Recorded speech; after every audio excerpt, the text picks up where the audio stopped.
Okay, we're going to put some onions on this stuff, but I wanted to talk a little bit about the proper way to dice an onion, because I've seen lots of people do crazy things where they're about to cut their fingers off when they dice an onion, so I want to talk a little bit about it. I've already got the skin off the onion.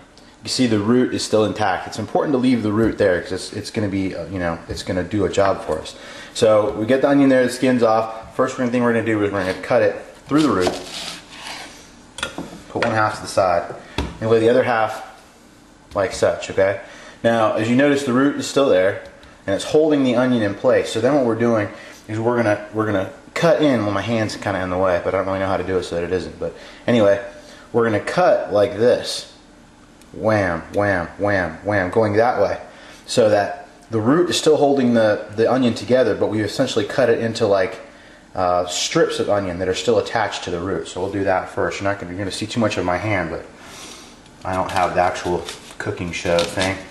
You can see I'm not cutting down to the root. I'm cutting like, a couple centimeters from the root, and I'm cutting along like the radius of the onion. And so what that does is that's created the fingers. Now you see that the onion is still intact. It's still there, but it's been split into these little fingers. So then what we do is we'll make another cut down the center, just to break it up some more. And again, we're not cutting through the root. So now the onion's split. So now what we've got is an onion that's basically holding itself together. And then all we have to do is chop like such, and we get nice diced onions.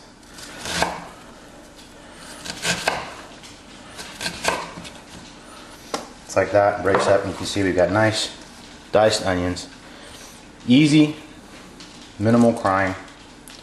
And they're all relatively uniform in size. So that's the way to dice an onion. None of this crazy whacking, chopping, chop, chop, chop, chop, chop, chop, chop. Don't do it that way. Do it this nice, easy way, where you're left with this little root piece, that you can just toss or put that in soup, whatever you want to do with it. But anyway, there's our onions.